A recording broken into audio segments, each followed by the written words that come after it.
Bonjour à toutes et à tous, et soyez les bienvenus dans ce 5e épisode d'Un café avec Jean-Charles. Le premier tour des élections municipales aura lieu dimanche 15, dans seulement 4 jours. Et malgré une campagne déjà bien dense, Jean-Charles, tu as souhaité prendre le temps de proposer un dernier format long sur l'un des sujets les plus importants de cette campagne, les finances communales. Dans le premier épisode du podcast, consacré à ton bilan, tu expliquais que beaucoup de travail avait été fait pour assainir les finances de la commune. Aujourd'hui, nous allons voir comment ces finances sont gérées, et pour illustrer concrètement ces choix, nous allons nous pencher sur l'un des sujets les plus débattus de cette campagne, la piscine municipale. Bonjour Jean-Charles. Bonjour Guillaume. Pour discuter avec nous aujourd'hui, tu es accompagné par Antonin Jean. Bonjour Antonin. Bonjour. Est-ce que tu peux te présenter en un mot ? Moi j'habite dans le centre de Samoin et je travaille dans un centre de vacances. Je suis responsable d'animation et en parallèle je finis mes études d'architecture à distance. Et tu es le Benjamin de cette liste municipale. Exactement, j'ai 22 ans. Alors on parle beaucoup des finances publiques aujourd'hui, notamment de la dette de l'État, notamment de la hausse des prix du pétrole en ce moment. Est-ce que les communes comme Samoin sont aussi touchées par ce contexte économique ? Alors forcément, le contexte général touche tout le monde, et y compris les communes. Et chez nous, ça se traduit assez directement par la baisse des dotations de l'État. Depuis des années, elles sont en baisse très régulière. Mais pour 2026, elles chutent de nouveau de 300 000 euros. Moi, surtout, sur 3 mandats, je les aurais vu baisser de plus d'1 million d'euros. Elles étaient 1 200 000 euros quand j'ai commencé, et maintenant, on arrive en dessous de 200 000 euros d'aide de dotation de l'État. Et puis, d'un autre côté, on a la hausse de la péréquation, c'est-à-dire qu'il y a un fonds de péréquation qui existe entre les communes, on appelle ça le FPIC. Alors, c'est un sigle bien connu des élus, et chez nous, il augmente en 2026 200 000 euros. Donc, c'est un fonds qui fait que les communes, entre guillemets, riches, alimentent les communes moins fortunées. Alors tu parlais d'une baisse des dotations de l'État. Est-ce que tu te projettes déjà à l'échelle de 6 ans en te disant que ça peut même être une disparition de ces dotations de l'État ? On en est presque là. On en est presque là. On nous apprend à faire mieux avec moins. Tout simplement.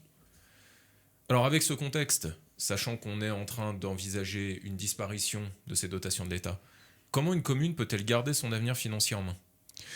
Eh bien, il y a deux façons de gérer quelque part. Il y a d'un côté la dépense courante et je dirais la gestion de son année d'exercice budgétaire. Et donc, un des enjeux pour une collectivité, c'est de garder un excédent, de ne pas se retrouver en déficit en fin d'année et donc de gérer correctement et d'avoir un excédent. Cet excédent, c'est ça qui permet d'investir pour le futur. Et puis la deuxième chose, c'est la dette. Et donc, c'est de piloter sa dette. Et on a mis en place des outils qui permettent de piloter ça. Alors d'un côté, la gestion quotidienne. On sait maintenant, à chaque fois qu'on fait une dépense, que je signe un mandat, on sait sur quelle ligne budgétaire c'est imputé, ce qui reste sur la ligne budgétaire. Au fil de l'année, on voit exactement où passe l'argent et si nous sommes dans les enveloppes prévues. Ça, c'est pour l'année. Et puis, sur la prospective, nous avons rentré dans la prospective les investissements en cours, les investissements futurs prévus dans un plan pluriannuel d'investissement, et on regarde à 10 ans ce que ça donne sur le niveau d'endettement de la commune. C'est une simulation, bien sûr, mais qui est au plus juste de ce qu'on connaît actuellement et qui permet de dire, dans 10 ans, où en sera la commune en termes de dette. Et on s'est fixé une limite sur le mandat actuel, on verra ce qu'on se donne comme limite dans le futur, mais sur un ratio qui est quand même raisonnable, c'est-à-dire qu'il y a des ratios qui permettent de se figurer si on est en surendettement ou pas.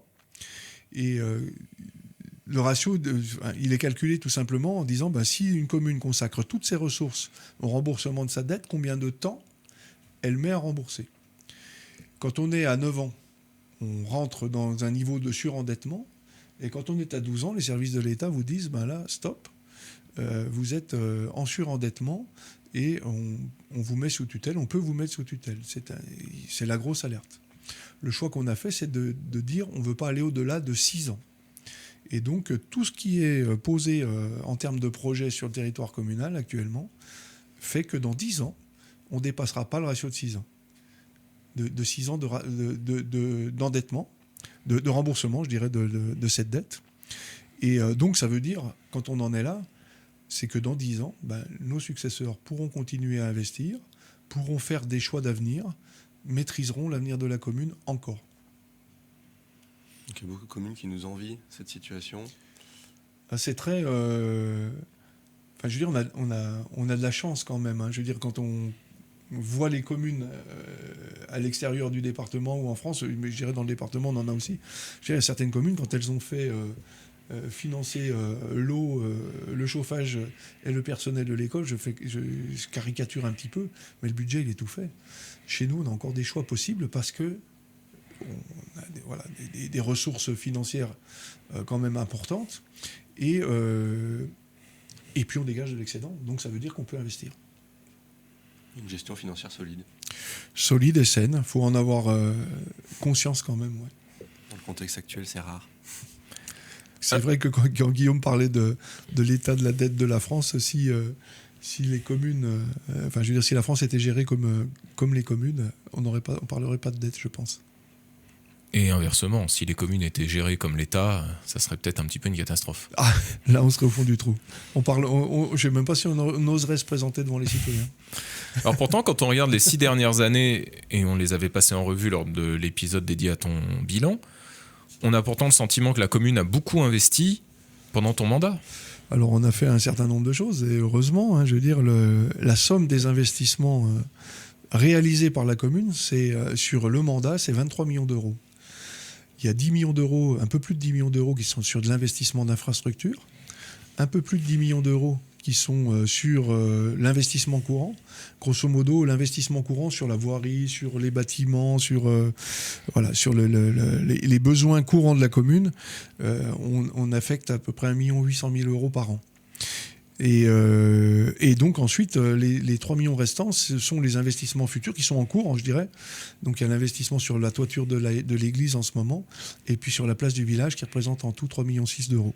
Alors tu parlais de voirie. Est-ce qu'on peut juste, une bonne fois pour toutes, expliquer comment se passent les travaux de voirie à Samoin ? Parce que beaucoup de gens se plaignent que les routes sont très endommagées, surtout en ce moment avec la sortie d'hiver. Bien sûr. Mais comment ça se passe ? Tu disais qu'il y avait des campagnes de travaux qui étaient menées. Est-ce que tu peux nous donner un petit peu le détail ? Je pense que ça rassurera beaucoup de gens de voir que c'est prévu.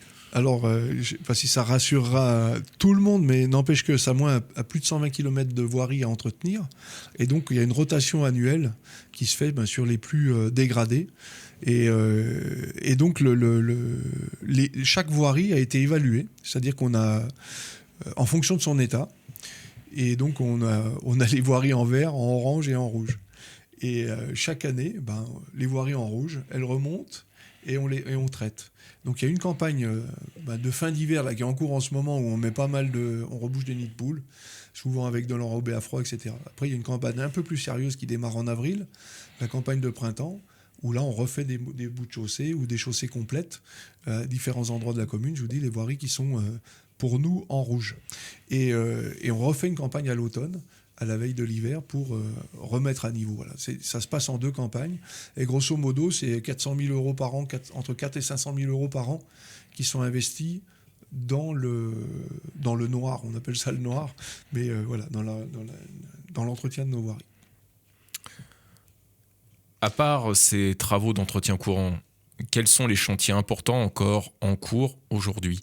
Donc il y a j'en parlais, c'est la toiture de l'église, donc en cours et qui va se terminer dans le printemps. Je pense que ça se terminera vraiment complètement en juin-juillet. Voilà, le démontage de l'échafaudage est prévu au mois de mai, mais il restera encore du travail derrière. Et il faut qu'on aille quand même suffisamment vite pour laisser tranquille nos chauves-souris, parce que vous savez que notre église est classée SNIEF à cause ou grâce à ces chiroptères. Et donc, il faut qu'on ait un délai contraint pour terminer ces travaux. Après, la place du village, il y a une phase qui redémarre dès maintenant, là, dès ce printemps jusqu'au mois de juin. Donc, le cœur de place va être refait. Et la suite se terminera au mois de septembre jusqu'au mois de décembre. Alors, vu que tu parles de la place, c'est pareil, c'est quelque chose qui est très demandé sur Facebook parmi les personnes qui nous suivent. est-ce que le gravier qu'il y a aujourd'hui autour du Gros Tilleul est définitif ou est-ce qu'il doit être remplacé ? Non, il n'est pas définitif, c'est un gravier provisoire. L'enjeu au pied du Gros Tilleul, c'est d'arriver à garder une porosité, une perméabilité du sol. Cet arbre multicentenaire, 600 ans, voilà, mérite qu'on en ait ce soin-là et qu'on lui garde des infiltrations d'eau et puis qu'on le sorte un petit peu du goudron. N'empêche que ce gravier n'est absolument pas satisfaisant, mais il fallait qu'on ait quelque chose de provisoire pour pouvoir enlever les barrières, éviter les chutes pour passer l'hiver, etc. Donc voilà, la suite arrive. Tu évoquais tout à l'heure, quand on parlait de tous les travaux que vous faites et que vous avez fait pendant ton mandat, tu parlais du chiffre de 23 millions d'euros d'investissement, c'est bien ça ? Alors, quand on entend un tel montant, beaucoup de gens se demandent est-ce que cela s'est traduit par plus de dettes ou plus d'impôts ? Et d'ailleurs, ce dernier point, c'est un point que l'on te reproche assez régulièrement également sur les réseaux sociaux. Est-il vrai que tu as augmenté les impôts pendant ton mandat ? Alors, plusieurs choses dans la question. Juste un petit complément, c'est-à-dire que 23 millions, c'est les investissements communaux. On peut ajouter, je pense, la chaufferie qui a été déléguée au SIAD, mais qui a un investissement de plus de 6 millions. Donc, on est sur un mandat qui a quand même investi plus de 30 millions d'euros sur le territoire communal. Donc, une chaufferie avec un réseau de chaleur. C'est pas banal, hein, dans un temps extrêmement court, parce que finalement, on a pu commencer à réaliser des investissements seulement au bout de 2 ans de mandat, quoi, je veux dire, donc on pourrait dire en 4 ans, quoi. Donc c'est quand même important. L'endettement, donc si on parle de la dette, peut-être que Antonin viendra compléter, mais la dette, elle n'a pas augmenté, elle a même baissé, c'est-à-dire que on a fait un seul prêt de 2 millions d'euros pour passer le mandat. Et la courbe de la dette chute. Et en 2026, on a pas mal d'emprunts qui s'éteignent. Et donc, c'est ce qui permettra à la commune d'investir dans le futur, en pensant en particulier à la piscine qui est en projet. Et après, si on parle des impôts en eux-mêmes, les taux d'imposition n'ont pas augmenté. Et c'est l'engagement qu'on prend sur le prochain mandat, c'est de ne pas les augmenter non plus. Par contre, et ça, c'est étatique, hein, je veux dire, les bases augmentent mécaniquement. Chaque année, on revalorise les biens des propriétaires et donc nos impôts étant basés sur le foncier, forcément, mécaniquement, la ressource communale augmente sans augmenter les taux. C'est ainsi fait, mais par contre, les taux n'ont pas bougé. Il y a une seule chose qu'on a instaurée, qui a été permise par la loi, hein, c'est la surtaxe sur les résidences secondaires.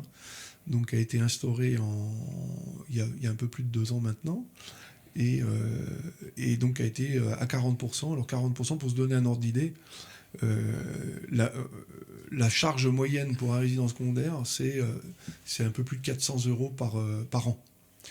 40%, ça paraît énorme, mais pour certaines personnes, ça représente une somme. Hein. Et suivant la taille des biens, oui, ça peut être... certains paieront 200 euros, puis d'autres paieront 1500, mais c'est ainsi fait en fonction du patrimoine des uns et des autres.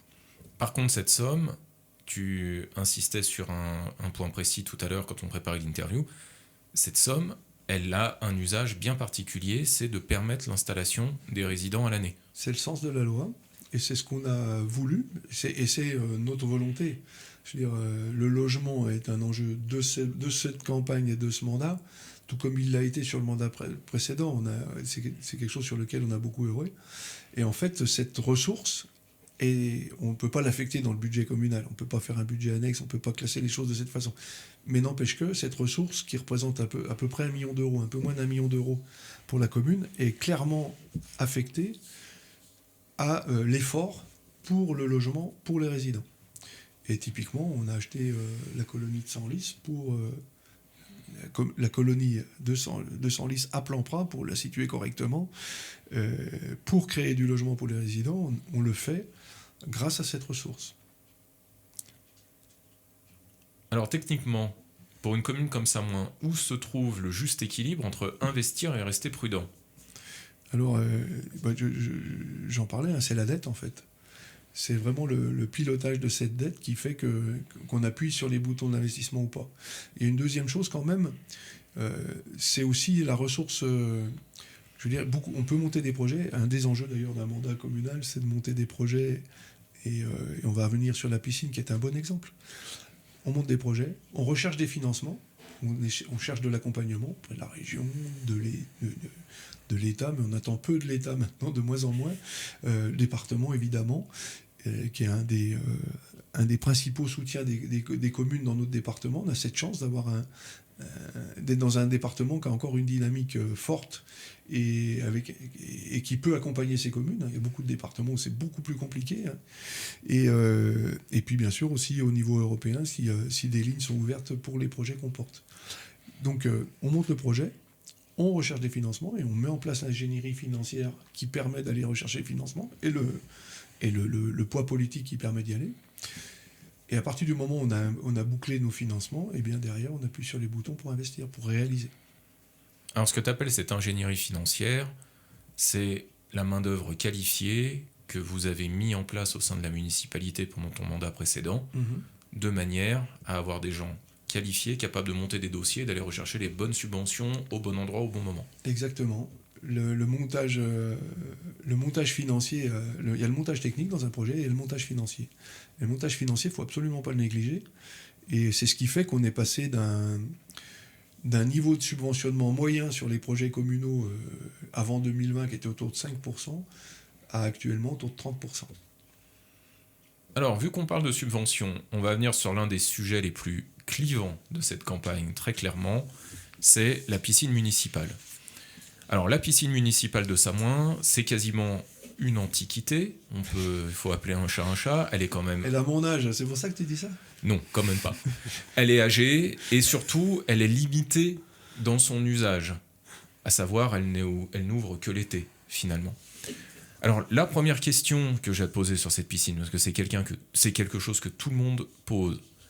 Pourquoi est-ce que c'est simplement une piscine de nage et pas de spa, pas d'espace balnéo, pas de centre aquatique beaucoup plus complexe ? Alors, ça m'amène à refaire un petit peu l'histoire, mais en 2013, quand on a créé la communauté de communes, un des projets phares, et c'était le projet emblématique dans la vallée, il fallait qu'on sorte une piscine, un centre balnéoludique. Et ça a été étudié de multiples fois, que ce soit par la communauté de communes, la commune de Samoin. Chacun y a été, suivant les mandats successifs de son étude, pour finalement ne jamais arriver à faire quoi que ce soit. Pour quelle raison ? D'une part, l'investissement. Un investissement qui, à minima, tourne autour de 18 millions d'euros sur un centre balnéoludique. Alors ça, on pourrait se dire, ok, 18 millions, on pourrait encore imaginer pouvoir se le payer. Ça peut se financer. On pourrait se le payer puisque les finances sont saines. Il y a ça. Que l'endettement est très faible. Exactement. Donc en termes d'investissement pur, on pourrait dire, on appuie sur le bouton. Le souci, c'est le fonctionnement. Parce que derrière, on a des estimations de fonctionnement, d'un coût de fonctionnement. Alors le coût de fonctionnement, c'est quoi ? C'est... je veux dire, quelque part, toutes les dépenses qui sont affectées au fonctionnement annuel, moins les recettes. Il reste une charge, on appelle ça le coût de fonctionnement, et donc c'est le déficit net. Et le déficit net estimé à minima, il est autour de 800 000 euros sur un équipement comme ça. Et il peut varier très vite. Le coût de l'énergie augmente de 30%, ça a un impact direct sur le déficit de fonctionnement. On pourrait parler de l'eau, on pourrait parler des autres ressources qui peuvent toucher aussi, évidemment, la main-d'œuvre. Et qui l'éponge, ce déficit de fonctionnement ? C'est nous tous. C'est nous tous, et quand on parle de 800 000 euros par an, grosso modo, ça fait 350 euros par habitant à Samoin. Ça veut dire que sur un mandat de 6 ans, ça fait près de 5 millions d'euros qui ne peuvent pas être investis ailleurs. 5 millions. Et puis, alors, je veux dire, on pourrait encore se dire, dans nos tables, 800 000 euros par an, grosso modo, la commune de Samoin, elle dégage à peu près 2 millions d'excédents nets. Et c'est ce qu'on a. En fin d'exercice 2025, on a 2 millions d'excédents cumulés. Vous voyez comme ça réduit la capacité d'investissement derrière. Et si on s'est planté ? Et si dans 10 ans, le coût de fonctionnement, il est 30% plus cher, ou 50% plus cher, on est à 1,2 million. la marge vitale se réduit et ça peut aller très vite. Et on parle d'un équipement qu'elle a pour 25, 30 ans. Voilà. Et puis à Saumon, on a plein d'autres choses à financer que juste la piscine. Exactement. Ça peut pas Le gréver risque- le budget à ce point-là. Il y a ça, et puis il y a le risque qui est important sur le long terme, et qu'il est difficile de prendre. Ce choix-là, du coup, voilà, on parle de 2013, en 13 ans, en 12 ans, eh bien, personne ne l'a fait parce qu'il n'est pas très raisonnable, en fait. Alors, du coup, vous avez changé votre fusil d'épaule, vous êtes parti sur un autre projet. Avant qu'on le présente un peu plus dans le détail, quel est le process que vous avez employé pour concevoir ce qui doit être la future piscine municipale de Saint-Mond? Alors déjà, on part du constat, c'est vrai que l'équipement est vétuste. Il a mon âge, je le disais, voilà, il est hors. Enfin, c'est un miracle qu'on ouvre chaque année, quoi. Il fuit de tous les côtés, c'est énergivore comme c'est pas permis. On arrive à le tenir ouvert pendant 3 mois, mais à chaque fois qu'on va mettre le nez là-bas-dedans, on se demande ce qui va casser. Voilà, on en est là. Le choix qui a été... on a repris le problème, je dirais, presque un petit peu à l'envers, en disant, qu'est-ce qu'on est capable De se payer. de se payer, voilà. Et quand on regarde notre plan pluriannuel d'investissement, qu'on regarde à 10 ans l'impact que ça peut avoir, en se laissant des marges de manœuvre pour pouvoir faire le reste, en bloquant pas la commune, qu'est-ce qu'on est capable de se payer? Et dans le PPI, on a inscrit 7 millions. PPI, plan pluriannuel d'investissement. On a inscrit 7 millions, avec 7 millions, c'est que ça passe. Donc, à mettre en perspective avec les 30 millions d'euros d'investissement qu'il y a eu sur ce mandat-là, si on part sur un projet à 18 millions, c'est 2/3 des investissements qui ont été faits en 6 ans qui passent uniquement dans la piscine. C'est clair. Pratiquement tout passe.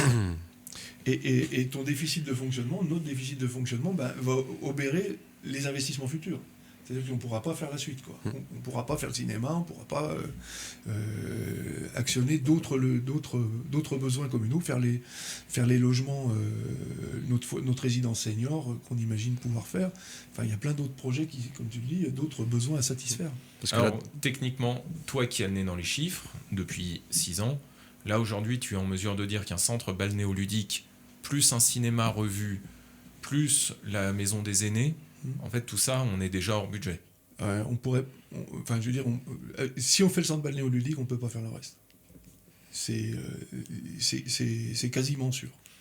Alors peut-être en précisant une chose, c'est que vous avez envie, en tout cas c'est la promesse que vous avez faite avec votre conseil municipal actuel et votre future liste, c'est le prix d'entrée de cette future piscine doit rester contenu. Alors il y a plusieurs objectifs dans le cahier des charges qu'on s'est donné. Il y en a un, c'est bien sûr qu'il accueille les résidents, nos visiteurs, les résidents secondaires évidemment, que ce soit vraiment un équipement tout public, avec un prix d'entrée raisonnable, tu viens de le dire. Le benchmark, on l'a fait sur nos voisins, quoi. Et sur Cluse, Bonneville, voilà, on pourrait même parler de Morzine qui est à 9 €, mais on imagine un tarif d'entrée entre 5 et 6 €, quoi. Quelque chose de tout à fait raisonnable pour une piscine classique. Comme maintenant. À peu près comme maintenant. Et au carreau, beaucoup de gens essaient de comparer votre projet avec celui des carreaux. Au carreau, aujourd'hui, on parlait du prix tout à l'heure. Tu me disais que c'est 21 €. Voilà. 21 € pour des sessions de 2 heures. Donc 3 fois plus que ce que vous voulez faire. Exactement. Pour une piscine qui n'est pas ouverte hors saison. Et pas toute la journée. Voilà, exactement. C'est pas tout à fait le même raisonnement. C'est plus pour, je veux dire, l'équipement Aquasim sert plus la dynamique touristique que la dynamique locale, on va dire ça comme ça. Parce qu'un des gros objectifs de la rénovation de cette piscine, c'est de pouvoir accueillir les groupes scolaires. Voilà. Qui descendent plus à Cluse pour aller à la piscine. Deuxième objectif à satisfaire, c'est nos scolaires. Et puis le troisième, on a un club nautique. Et puis, si un équipement qui fonctionne avec des plages d'ouverture étendues, je dirais le quatrième objectif est la cerise sur le gâteau, on souhaite avoir un équipement qui puisse s'ouvrir à minima de Pâques à Toussaint, mais qui peut tourner l'hiver.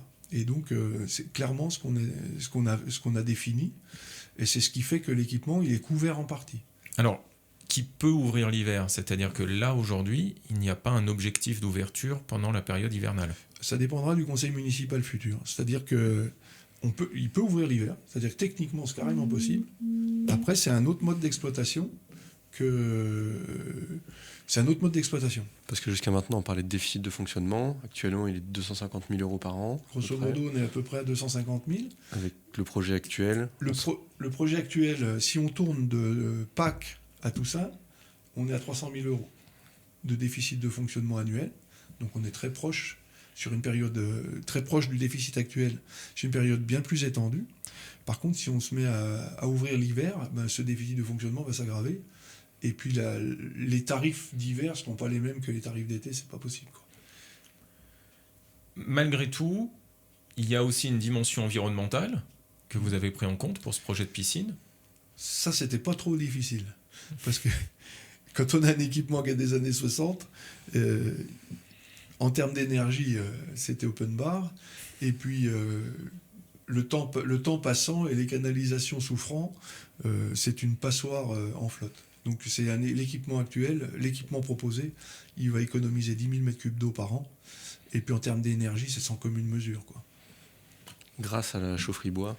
Alors il y a la chaufferie bois, et puis de toute façon l'équipement à panneaux solaires, parce que maintenant tous les équipements publics raisonnables, je veux dire, du 21e siècle doivent eux aussi produire en partie leur énergie, quoi. Donc là, techniquement, la future piscine sera raccordée au réseau de chaleur. Oui. Oui, très clairement, c'est prévu, ce sera fait au printemps. Ça. Pour chauffer l'eau. Pour chauffer l'eau, pour chauffer les bâtiments. etc. Et les bâtiments. Voilà. Alors comment il est financé ce projet ? Alors le montage financier, on parlait de l'ingénierie financière, eh bien ça a pris un peu de temps, mais on sollicite des aides. Au département, on a sollicité de mémoire, hein, c'est un peu plus d'1,4 million, entre 1,4 million et 1,5 million, je crois, pratiquement le 1,5 million de demandes d'aide. Et on a un retour, alors pour le moment oral, mais qui devrait se confirmer, autour de 1 million d'euros de participation du département sur l'équipement. C'est les dernières discussions qu'on a pu avoir avec nos conseillers départementaux. Et on a sollicité la région pour 300 000 euros. Le dossier est en bonne voie, mais on n'a pas de retour pour le moment. Et puis on a aussi souhaité travailler avec la communauté de communes, parce que c'est la seule piscine du territoire, même si elle n'est pas... dans les statuts de la communauté de communes, il semble qu'elle ait un intérêt communautaire. Et donc, on a sollicité la communauté de communes sur un fonds de concours qui a été accepté pas plus tard que la semaine dernière. Donc, un vote favorable de la communauté de communes sur le financement à 20% de l'équipement sur le montant hors taxe. Donc, ça fait pas tout à fait 1 200 000 euros de participation de la communauté de communes. Donc, si on... Alors, on va consolider les financements dans le printemps, mais si on obtient 1 million d'euros du département et puis un peu plus d'1 million d'euros de la communauté de communes, sur 6 millions hors taxes, on est à nos 30% de financement. Je dirais, on est dans notre moyenne sur les investissements lourds sur la commune de Samoin. Il restera à la commune, bien sûr, à financer le déficit de fonctionnement, ce qu'elle fait tous les ans pour l'équipement actuel. C'est un investissement qu'on peut dire raisonnable. Ouais, il est raisonnable, enfin il est raisonné, voilà. Et oui, je ne sais pas comment le formuler, mais il me semble qu'il est raisonnable dans le sens où il obère pas l'avenir. C'est ça pour moi un investissement raisonnable, c'est un investissement qui fait que on peut se le payer et on peut faire des projets quand même à côté. Alors, un projet de cette envergure, on se doute qu'il y a un calendrier particulier à respecter. Première question par rapport à ce calendrier, quand doivent commencer les travaux ? Eh bien, si tout va bien, on est à la veille d'une élection, donc on verra ce que disent nos électeurs. Mais je dirais que si tout va bien, le permis de construire se dépose dans courant du mois d'avril. On boucle les financements, on consolide ce que je viens de vous affirmer. Ce qui est sûr, c'est qu'au niveau communautaire, c'est déjà consolidé, on va dire ça comme ça. Et derrière, on lance les marchés dans le printemps, on sélectionne des entreprises, et on aura un début des travaux à l'automne 26 pour une livraison de l'équipement fin d'année 27, quoi. On va devoir faire une saison d'été sans notre piscine, j'en suis quasiment certain, quoi. Il y a le Lacodam. Il y aura le Lacodam. Et puis c'est pour aller vers du mieux, quoi. Avoir un équipement au top, aux normes actuelles, et qui permet d'accueillir tout le monde. Alors, tu parlais de projets qui n'obèrent pas l'avenir. Au final, on a quand même un petit peu l'impression que votre philosophie financière pour la commune, à terme, c'est un investissement pour l'avenir qui reste raisonnable. Est-ce que toi, tu le résumes ainsi ou est-ce que tu as une autre manière de présenter ta politique ? Je veux dire, on peut... Voilà, on a parlé de beaucoup de choses. On a parlé en particulier du pilotage de la dette. Et en fait, maîtriser son endettement, c'est garder la main sur son avenir. Et c'est ce qu'on souhaite faire pour le futur. Il y a aussi une chose, je veux dire, c'est si on laisse dériver nos finances, et je veux dire, on pourrait toujours se dire, on peut lever de l'impôt supplémentaire. C'est absolument pas la volonté, et ce qu'il faut, c'est aller vers l'efficacité du denier public. C'est de l'argent à nous tous qui est investi dans ces différents projets et qui sert à faire fonctionner la collectivité. Il y a une chose que je peux partager avec vous, et peut-être qu'on conclura là-dessus, je ne sais pas, mais moi, ce que j'aimerais qu'on arrive à faire au niveau communautaire, pour le coup, c'est un pacte fiscal et financier. C'est-à-dire que petit à petit, parce que vous savez qu'on a un impôt communal dans toutes les collectivités, qui est différent d'une commune à l'autre, puis un impôt communautaire qui s'impose à tous. Et quelque part, on pourrait imaginer un système qui fait que petit à petit, tous les contribuables de la vallée payent la même chose, que ce soit au niveau de leur commune ou au niveau communautaire. Et je pense que ce serait assez juste qu'on avance vers ce système qui fait qu'on équilibre l'impôt et la charge financière sur tout le monde de la même façon. Puisqu'au final, on profite toutes des infrastructures des communes voisines. Et ce serait un juste retour, quelque part, vers le citoyen, il me semble. Oui, puis il y a des projets qui se croisent un petit peu. Nous, à Saint-Moin, c'est ce projet de piscine. À Morillon, c'est le projet de centre de secours. Par exemple, et puis il y en aura d'autres ailleurs, quoi. Et donc, je veux dire, quand on parle de mobilité, par exemple, je veux dire, ça sert à tous. Et les communes contribuent, la communauté de communes aussi. Et quelque part, si c'était quelque chose d'intégré, ça ferait sens, il me semble, au niveau de la vallée, quoi.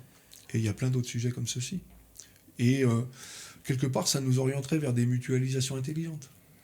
Et c'est ce qu'on a fait au niveau communautaire sur ce mandat. On a instauré quelques mutualisations intelligentes, mais il y en a encore à faire. Il y a encore à développer ça. Et aller vers une pression fiscale uniforme me paraîtrait une bonne chose. N'oublions pas que cette communauté de communes reste jeune.